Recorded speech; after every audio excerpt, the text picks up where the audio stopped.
Hello everyone. स्वागत है आपका GW क्लासेस के अति महत्वपूर्ण करंट अफेयर्स के सेशन में। आज का सेशन जो है अति महत्वपूर्ण होने वाला है कि आज के सेशन में कुछ नया है। तो आज का मोटिवेशनल कोट है, काम करो ऐसा कि एक पहचान बन जाए, हर कदम ऐसा चलो कि निशान बन जाए, यहाँ जिंदगी तो हर कोई काट लेता है, जिंदगी जियो इस कदर की मिसाल बन जाए। तो चलिए आज का सेशन शुरू करते हैं। आज का पहला प्रश्न है, किस दूरसंचार ऑपरेटर ने देश की पहली direct to device satellite internet सेवा शुरू की? Option A BSNL, option B Jio, option C Airtel, option D Vodafone. इसका सही उत्तर है ऑप्शन ए बीएसएनएल ने भारत की पहली direct to device satellite internet सेवा शुरू की, जिसका उद्देश्य दूर दराज के क्षेत्रों में डिजिटल पहुंच सुनिश्चित करना है। यह सेवा उन्नत सैटेलाइट तकनीक का उपयोग करके पारंपरिक बुनियादी ढांचे की आवश्यकता के बिना हाई स्पीड इंटरनेट प्रदान करती है। लॉन्च उपयोगकर्ताओं को आपातकालीन कॉल करने, SOS संदेश भेजने और UPI भुगतान करने की अनुमति देता है। जब कोई नेट या वाईफाई नेटवर्क नहीं होता है तब भी आप ये सब कर सकते हैं। सैटेलाइट सेवा व्यापक कवरेज, विश्वसनीय कनेक्टिविटी प्रदान करती है और सभी मौसम की स्थिति में काम करने के लिए डिजाइन की गई है। अगला प्रश्न है, हाल ही में किस मंत्रालय ने AI सक्षम ई तरंग प्रणाली शुरू की है? ऑप्शन ए विज्ञान और प्रौद्योगिकी मंत्रालय, ऑप्शन बी रक्षा मंत्रालय, ऑप्शन सी वित्त मंत्रालय और ऑप्शन डी शहरी विकास मंत्रालय। का सही उत्तर है ऑप्शन बी रक्षा मंत्रालय। रक्षा मंत्रालय ने AI सक्षम ई तरंग प्रणाली शुरू की है। रक्षा मंत्रालय ने में ही AI सक्षम ई तरंग प्रणाली शुरू की है। भास्कराचार्य राष्ट्रीय अंतरिक्ष अनुप्रयोग और भू सूचना विज्ञान संस्थान के साथ मिलकर विकसित की गई यह प्रणाली युद्ध और शांति दोनों समय में रक्षा उपकरणों की योजना और संचालन में सुधार करती है। यह प्रणाली रक्षा स्पेक्ट्रम के स्वचालित कुशल प्रबंधन को सक्षम बनाती है और उच्च आवृत्ति बैंड में नई तकनीकों के विकास का समर्थन करती है। यह तेजी से निर्णय लेने में सहायता करती है और रक्षा अनुप्रयोगों के आधुनिक तकनीकों के एकीकरण की सुविधा प्रदान करती है। PISAGN माइटी के तहत एक स्वायत्त निकाय है जो अनुसंधान, प्रौद्योगिकी विकास और भू स्थानिक प्रौद्योगिकी में सहयोग पर केंद्रित है। अगला प्रश्न है, एशिया प्रशांत आर्थिक शिखर सम्मेलन 2024 कहां आयोजित किया गया? ऑप्शन ए बीजिंग चीन, option B Lima Peru, option C Tokyo Japan, option C Hanoi Vietnam. इसका सही उत्तर है ऑप्शन बी लीमा पेरू में। 2024 एशिया प्रशांत आर्थिक शिखर सम्मेलन लीमा पेरू में आयोजित किया गया था। हाल ही में लीमा में एशिया प्रशांत आर्थिक शिखर सम्मेलन में अमेरिकी और चीनी नेताओं ने आने वाले चुनौतीपूर्ण समय की चेतावनी दी। 1989 में गठित एशिया प्रशांत और आर्थिक सहयोग एपेक सतत विकास के लिए मुक्त व्यापार, निवेश और आर्थिक सहयोग को बढ़ावा देता है। एपेक सीमा शुल्क में सुधार और नियमों को संरेखित करके माल, सेवाओं, निवेश और लोगों की सीमा पार आवाजाही को सुव्यवस्थित करता है। इसमें व्यापार बाधाओं को कम किया है, जिससे क्षेत्रीय विकास और व्यापार को बढ़ावा मिला है। एपेक में 21 अर्थव्यवस्थाएं हैं, जिनमें अमेरिका, चीन, जापान और अन्य शामिल हैं, जो दुनिया की 40% आबादी और वैश्विक सकल घरेलू उत्पाद का 60% कवर करते हैं। वार्षिक बैठकें आम सहमति के लिए गए निर्णयों और स्वैच्छिक रूप से ली गई प्रतिबद्धताओं के साथ आयोजित की जाती है। एपेक सचिवालय सिंगापुर में स्थित है। अगला प्रश्न, किस देश ने भारतीय नौसेना के जहाजों को अपना एकीकृत एंटीना सिस्टम यूनिकॉर्न प्रदान करने पर सहमति व्यक्त की है? Option A Japan, option B Singapore, option C रूस और ऑप्शन डी फ्रांस। का सही उत्तर है ऑप्शन ए जापान। जापान ने भारतीय नौसेना के जहाजों को अपना एकीकृत एंटीना सिस्टम यूनिकॉर्न प्रदान करने की सहमति व्यक्त की है। यूनिकॉर्न का मतलब यूनिफाइड कॉम्प्लेक्स रेडियो एंटीना है और यह एक शंक्वाकार संरचना है जो युद्धपोतों पर एंटीना रखती है। सिस्टम को नौसैनिक प्लेटफार्मों की सुरक्षा विशेषताओं को बढ़ाने के लिए डिजाइन किया गया है। 15 नवंबर 2024 को भारत और जापान ने भारतीय नौसेना के जहाजों के लिए यूनिकॉर्न के सह विकास और सह उत्पादन के लिए एक कार्यान्वयन ज्ञापन पर हस्ताक्षर किए। इस समझौते पर टोक्यो में भारतीय दूतावास में जापान में भारत के राजदूत और जापान एमओडी के तहत अधिग्रहण प्रौद्योगिकी और रसद एजेंसी के आयुक्त श्री इशिकावा ताकेशी ने हस्ताक्षर किए हैं। अगला प्रश्न, भारतीय संविधान के किस अनुच्छेद के तहत सर्वोच्च न्यायालय ने संपत्ति विध्वंस में उचित प्रक्रिया सुनिश्चित करने के लिए दिशा निर्देश जारी करने हेतु अपनी शक्तियों का प्रयोग किया? ऑप्शन ए अनुच्छेद 32, ऑप्शन बी अनुच्छेद 136, ऑप्शन सी अनुच्छेद 226, ऑप्शन डी अनुच्छेद 142, जिसका सही उत्तर है ऑप्शन डी 142। भारतीय संविधान का अनुच्छेद 142 सर्वोच्च न्यायालय को उसके समक्ष लंबित किसी भी मामले या मामले में पूर्ण न्याय करने के लिए आवश्यक आदेश पारित करने की शक्ति प्रदान करता है। इस अनुच्छेद का हवाला देते हुए सर्वोच्च न्यायालय ने संपत्ति के विध्वंस में उचित प्रक्रिया सुनिश्चित करने के लिए दिशा निर्देश जारी किए। इसमें 15 दिन की नोटिस अवधि, व्यक्तिगत सुनवाई और वीडियो टेप की गई कार्यवाही जैसी प्रक्रियाओं को अनिवार्य किया गया। इस निर्देश का उद्देश्य मनमाने ढंग से विध्वंस को रोकना और प्रशासनिक कार्रवाइयों में निष्पक्षता को बढ़ावा देना है, खासकर ऐसे मामलों में जहां विध्वंस व्यक्तियों या उनके परिवार के समुदायों के खिलाफ आरोपों से जुड़ा हो। अगला प्रश्न, खाद्य एवं कृषि संगठन एएफओ ने इस भारतीय राज्य के प्राकृतिक कृषि मॉडल को इसके संभावित लाभों के लिए उजागर किया है? Option A Telangana, option B Andhra Pradesh, option C Karnataka और ऑप्शन डी तमिलनाडु।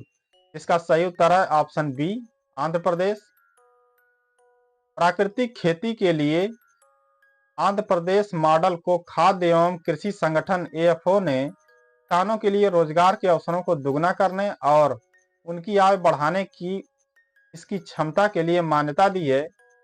प्राकृतिक खेती एक रसायन मुक्त विधि है जो पारंपरिक स्वदेशी प्रथाओं को बढ़ावा देती है, जिसका उद्देश्य मिट्टी के स्वास्थ्य को फिर से जीवंत करके और शुद्ध आय में वृद्धि करके खेती को आकांक्षापूर्ण बनाना है।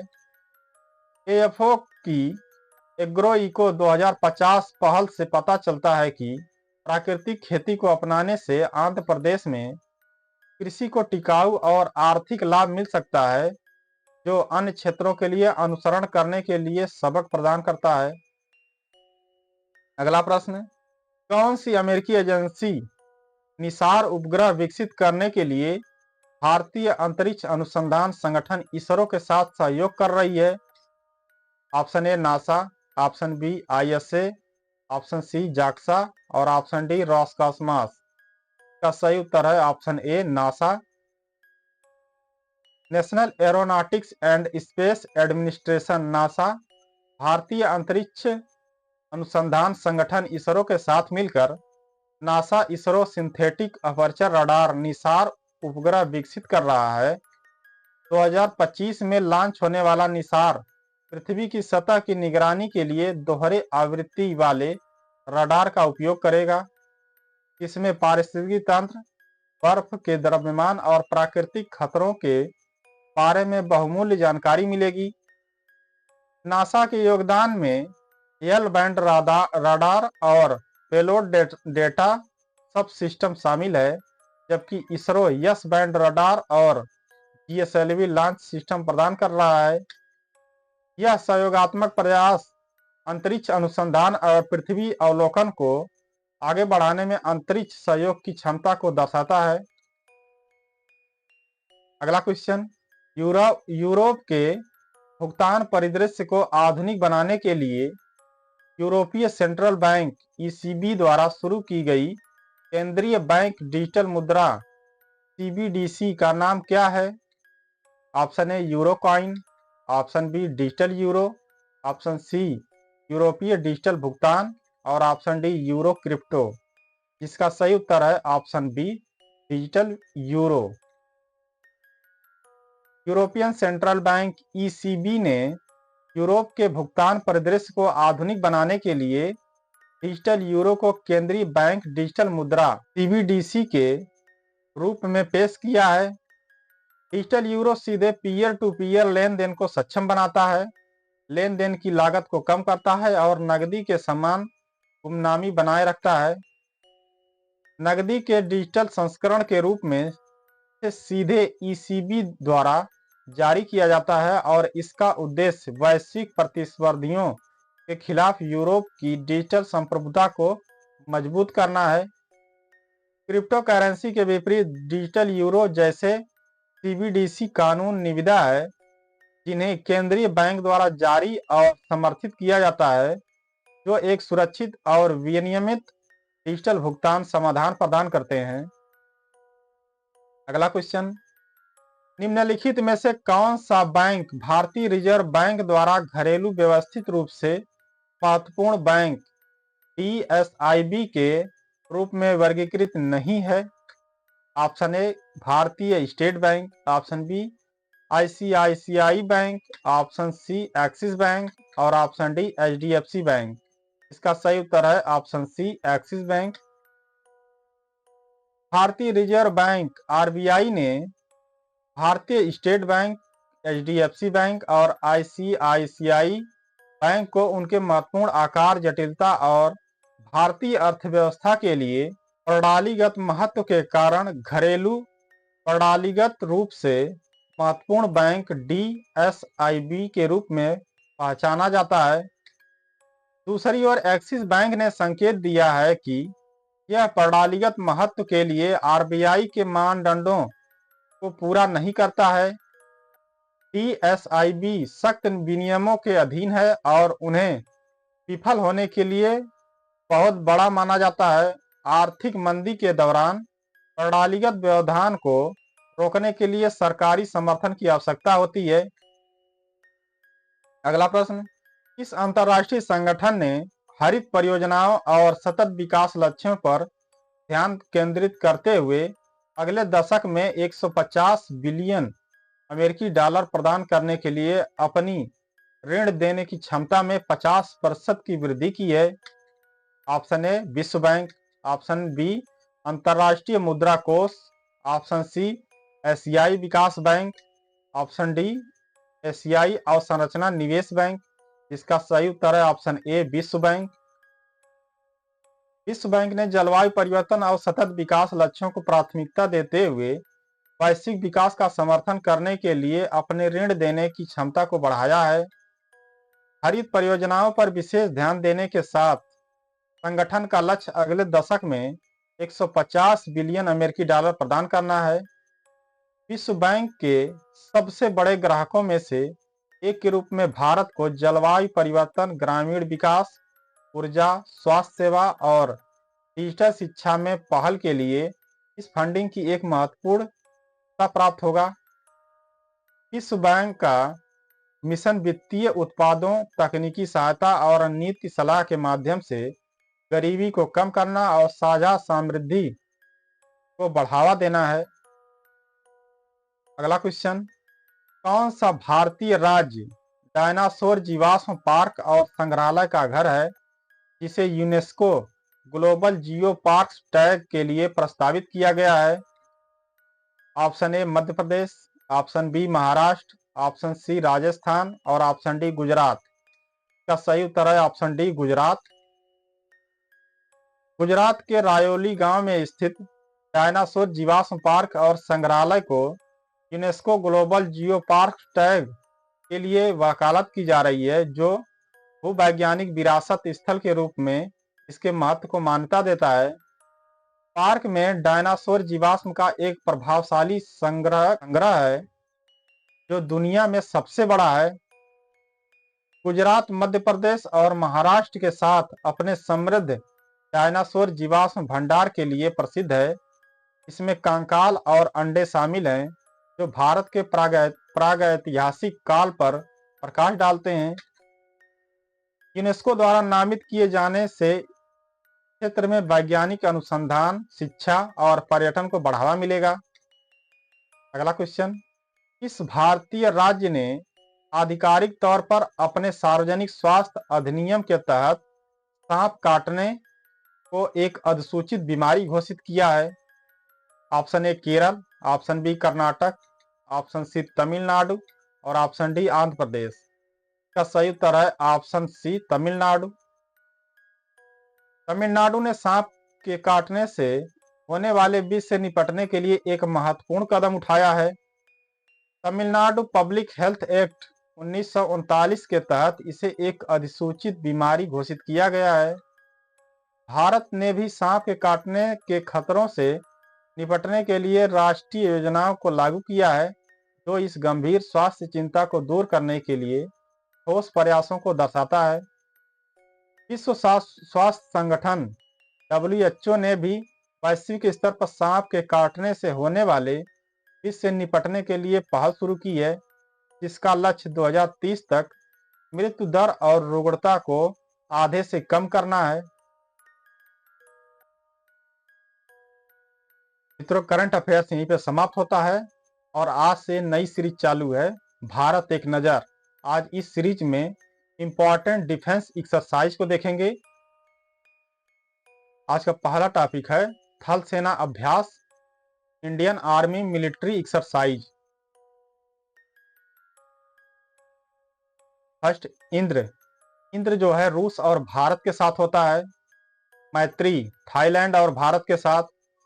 सूर्य किरण नेपाल और Bharat. Hand in hand exercise जो है चीन और भारत के साथ होती है।